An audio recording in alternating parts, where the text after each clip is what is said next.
Gracias por unirse a la entrevista del día, amigos y amigas, en este jueves. Contarles que 1.7 millones de estudiantes de la Sierra y Amazonía retornan a clases ahora en septiembre. Sin embargo, el inicio del año lectivo llega acompañado de una preocupación creciente, la deserción escolar. Factores como la falta de recursos económicos, la migración, el trabajo infantil, el embarazo adolescente y la violencia han empujado a miles de niños y jóvenes a abandonar las aulas. Según organizaciones sociales, el país enfrenta un reto mayúsculo: garantizar no solo el acceso, sino la permanencia de los estudiantes en el sistema educativo. Hoy conversamos de este tema con Verónica Proaño. Ella es directora de país encargada en World Vision, así que la saludamos de inmediato. Gracias por acompañarnos. Buen día, bienvenida.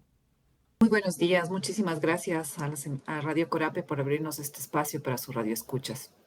Gracias a usted por acompañarnos y aquí conocer un poco la lectura que ustedes tienen desde World Vision frente a este problema de la deserción escolar en nuestro país y cuáles también son esas cifras recientes que ustedes manejan frente a esto.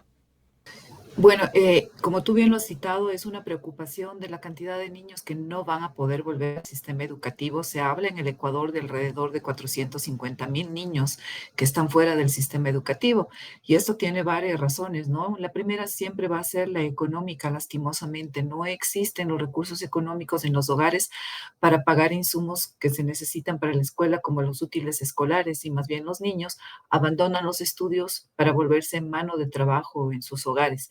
Entonces, esto ha ido alejando o incrementando la cifra de niños que dejan cada vez las escuelas. Adicional a esto, también muchos padres de familia, por temor a que sus hijos en las escuelas sean captados por las bandas narcodelincuenciales, prefieren no enviarlos a educarse y tenerlos en casa, considerando que la casa puede ser un lugar más seguro.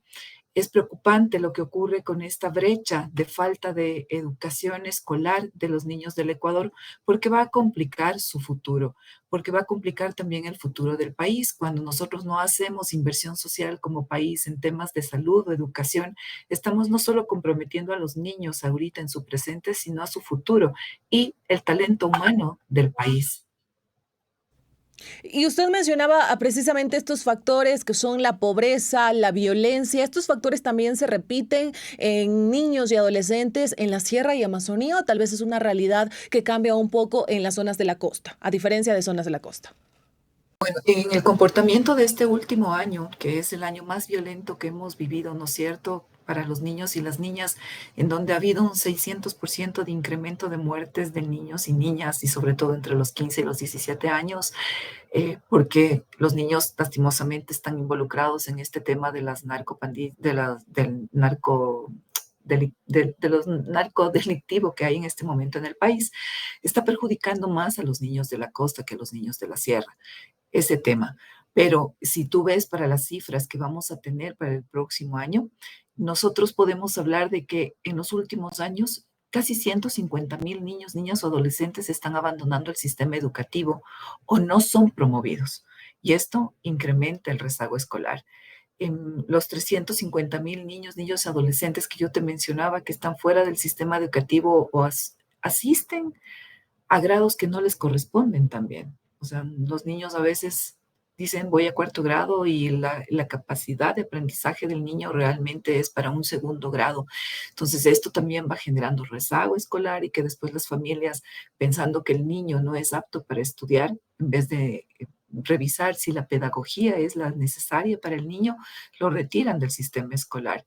Entonces, es muy complejo esta situación en el país. Si nosotros pensamos a nivel de toda la infancia en el Ecuador, hay más de 1 millón de niños y niñas adolescentes que enfrentan exclusión y rezago educativo por falta de acceso a la educación inicial, al cuidado infantil, a la conectividad digital y al acompañamiento pedagógico adecuado que tenemos. Entonces, no es solo los niños que se quedan sin entrar en la escuela, sino los niños que entran y ya tienen riesgos al entrar porque vienen con vulnerabilidades ante el tema educativo. Y que aquí también consultarle un poco, ¿este abandono de los niños y jóvenes en el sistema escolar se da más en la escuela o en el colegio? ¿En dónde es más evidente? Hay dos grupos que son bien evidentes. Primero, los niños que tendrían que entrar a los 3 años a un sistema escolar inicial, ¿no es cierto? Muy pocos papás todavía les dan este acceso, pero la mayor cantidad de niños o ya adolescentes se retiran en procesos de secundaria cuando están entre los 15 y los 17 años. ¿Por qué? Porque muchos de ellos, como ya aprendiste a leer y escribir, ya aprendiste a sumar, la situación económica es precaria en tu casa, entonces ya eres una persona grande a la que también las leyes dicen que con permiso de tus papás puedes entrar a trabajar. Entonces te miran con esa función y entras a trabajar. Los niños que están más grandes, entre los 15 y 17 años, son los que más riesgo de dejar de estudiar tienen, pero también por desmotivación, porque los niños de ahora, pues con la facilidad que tienen de adquirir conocimientos en Internet, muchos ya ven, la escuela les parece que los métodos que usan no son los adecuados, se aburren, se desmotivan, y ahí comenzamos a tener el problema de lo que se ha llamado en los últimos años los NINE, ¿no? Aquellos niños, adolescentes que ni estudian ni trabajan porque se desmotivaron o no pudieron seguir por A o B, C razón en el sistema escolar y se quedan sin estudiar y trabajar. Pero son los adolescentes, los más grandes, los que tienen mayor riesgo de salir del sistema escolar y volverse mano de obra. Usted ha mencionado que los adolescentes son los que tienen este mayor riesgo de salir del sistema escolar y aquí también conocer, ¿son más hombres o más mujeres? Los varones son los que más riesgo corren. Las niñas, en cambio, corren más riesgo de a veces ni siquiera iniciar su escuela. Hay sectores en donde por cultura o por idiosincrasia, aún se piensa que invertir en educación es mejor invertir en un niño varón que en una niña mujer, porque el niño varón es el que va a sacar adelante económicamente la casa con el trabajo, mientras que las niñas mujeres están hechas para ayudar en los quehaceres domésticos. Entonces, también estas brechas todavía generadas por el género son una dificultad para los niños. Los niños en la edad más grande son considerados mano de obra y las niñas, todavía hay muchas familias que deciden sobre si deben o no estudiar, porque si no son ayuda para la casa o al final se van a casar y van a tener a alguien que vele por ellas económicamente. Entonces, esto crea rezagos escolares y ya sesgos, incluso desde la familia. ¿Y qué acciones deberían de priorizarse en este caso para garantizar, qué acciones debería priorizar el Estado para garantizar que los estudiantes no abandonen las aulas? Se habla de inversión social, pero ¿qué más se puede hacer y se debe hacer frente a esta urgencia de que estamos viendo que niños y adolescentes están abandonando el sistema escolar por la pobreza, por la violencia que cada vez se acrecienta más en nuestro país?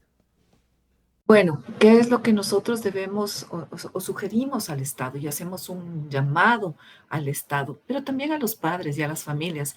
Es que hay que proteger a la niñez de la violencia en las escuelas. Hay que crear entornos seguros para aprender. Yo te decía que muchos papás, dada la situación que hay en las escuelas de captación de niños para las bandas narcodelincuenciales, no los envían. Entonces, ¿qué hay que hacer ahí?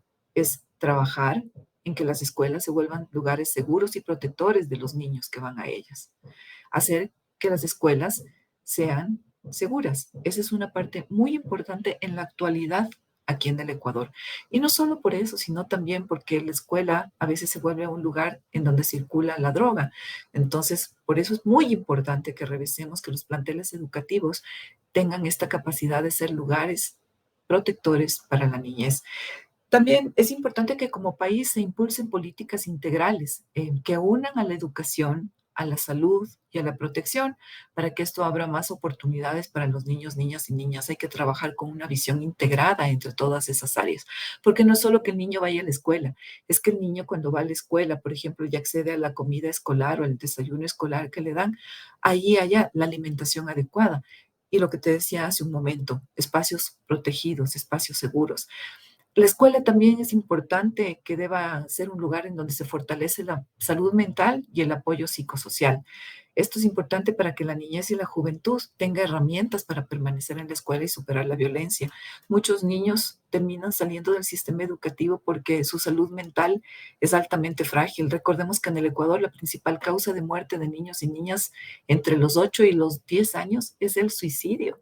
Y se llega a eso por los niveles de bullying que sufren en las escuelas. En muchos de los casos hemos visto casos muy dolorosos contados por las familias de los niños, de cómo los niños, la escuela en vez de ayudarles a florecer, les apagó porque no hubo un sistema escolar protector que les cuidara del bullying que estaban viviendo.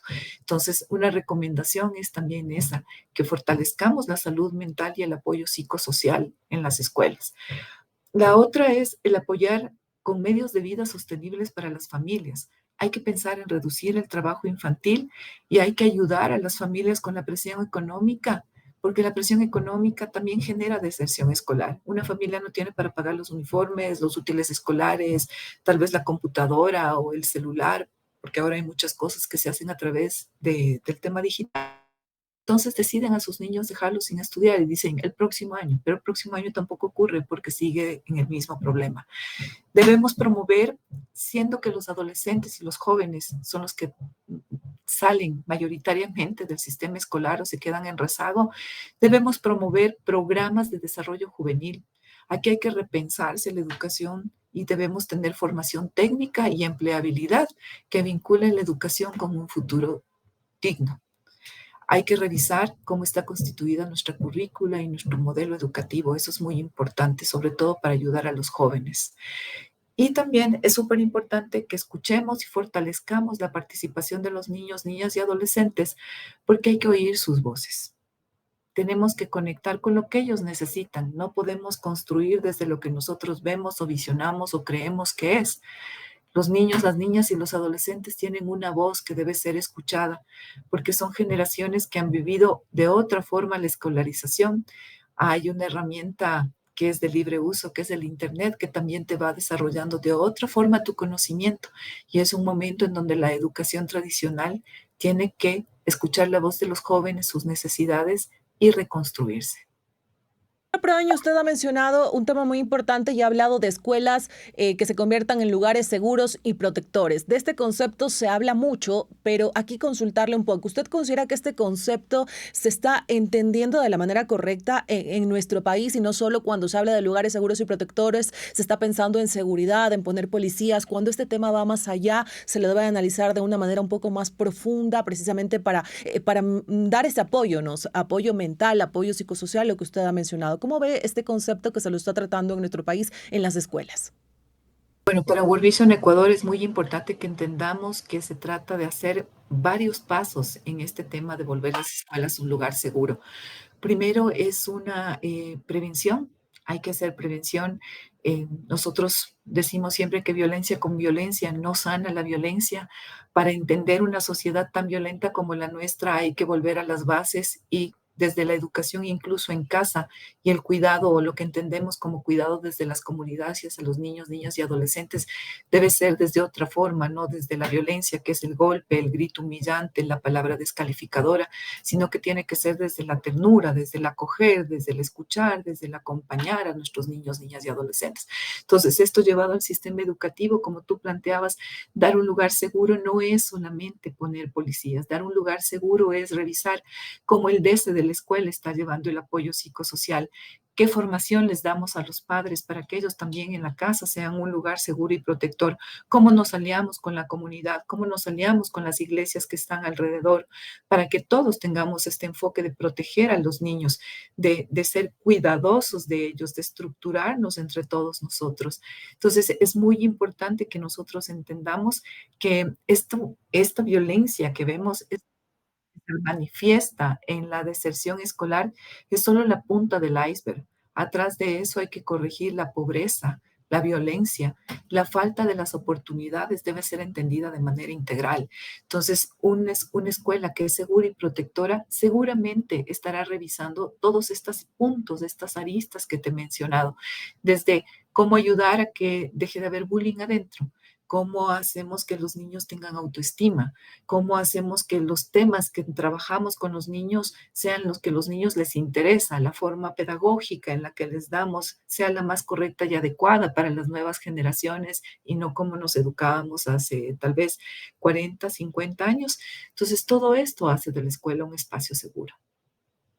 Perfecto, estamos llegando a los minutos finales de esta entrevista con Verónica Proaño, directora de país encargada de World Vision Ecuador. Nos está compartiendo un poco la lectura también que tienen desde la organización frente al grave problema de la deserción escolar en nuestro país. Eso también a propósito de que ya en la Sierra y Amazonía están por ingresar los estudiantes nuevamente a las aulas. Le agradecemos en este caso, Verónica, por acompañarnos en la entrevista. Gracias por compartirnos su lectura y también estas recomendaciones que ustedes hacen como organización precisamente para lograr lo que ha mencionado, ¿no? Espacios seguros y protectores en los centros educativos en donde se están criando nuestros niños y jóvenes. Gracias por acompañarnos y que tengan un excelente resto del día.